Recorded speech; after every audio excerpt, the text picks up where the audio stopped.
Good morning and Boker Tov, everyone.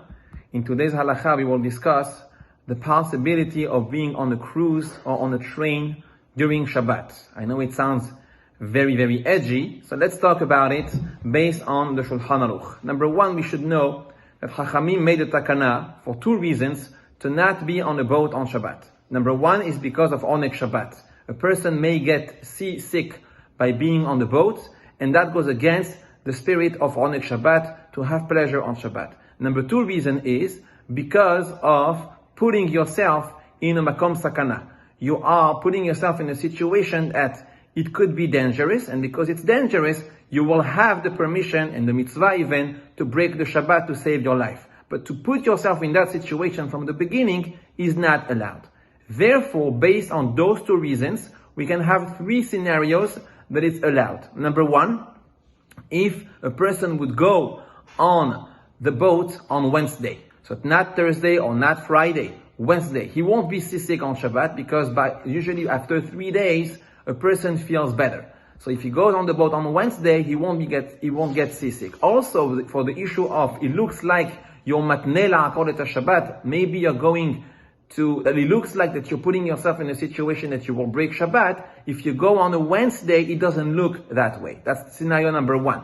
Scenario number two is if you go not by the ocean or the sea, but by a river. If it's on a river, then in this situation, there is no being seasick because it's really small. And also, makom sakana, not so much because you have the coast that is really close to the boat, and therefore you're not really putting yourself in danger.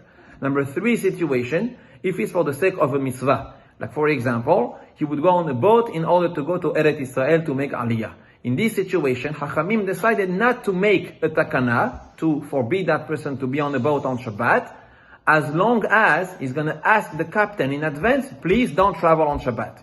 And even if the captain is not going to listen, that person will be allowed to be on the boat because he did his part to ask the captain not to travel. Now we have two conditions that are very important in the scenarios that we have mentioned.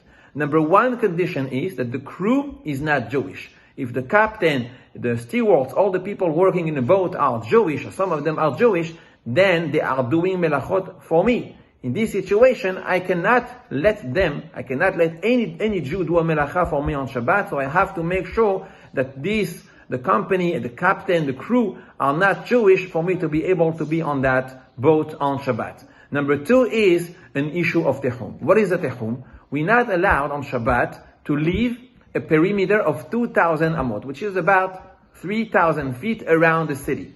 When you are going on a boat and the boat travels, then you are technically exiting the tehum, unless between the ground of the ocean and the bottom of the boat, you have 10 tefahim. 10 tefahim is 27 inches, so it's not that much. So at this point, if you are traveling on the sea, that you have constantly the 10 tefahim distance between the ground level of the sea and the bottom of the boat, it will be allowed, you have no issue of tehumim. But if the boat is really, really close to the ground level of the sea, then you have an issue of tehum because you are exiting these 2,000 amot perimeter.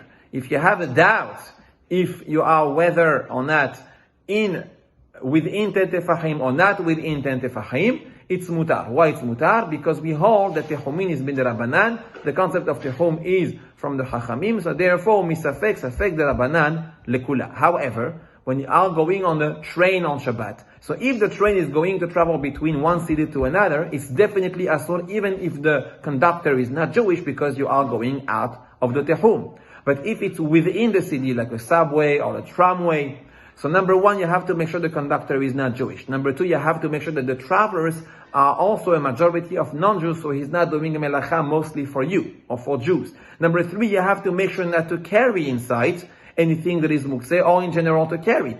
Number four, you have to also make sure that it's the tzorech mitzvah, that is for really a necessity, because otherwise you have an issue of mar'it ayin. It looks like you're traveling on Shabbat in that tramway, in that subway, and make sure also that it's done betzin'ah, discreetly. Now, going back to the cruise, can I leave the cruise on Shabbat to the shore? If before Shabbat the cruise was by the port, and then you traveled on Shabbat to go to another area, technically speaking, during Ben Hashemashot, you were koneh a tehom, meaning you had a tehom by the first original city, so you cannot leave the boat. But during Ben Hashemashot, the boat was already at sea, and on Shabbat he gets to an island or he gets to an area, then you are technically allowed to leave the boat, but make sure that you're not going to carry anything from the boat to the land, and you make sure that the melachot that are being done, if melachot are being done by non-Jews. On this, I wish you all an amazing day.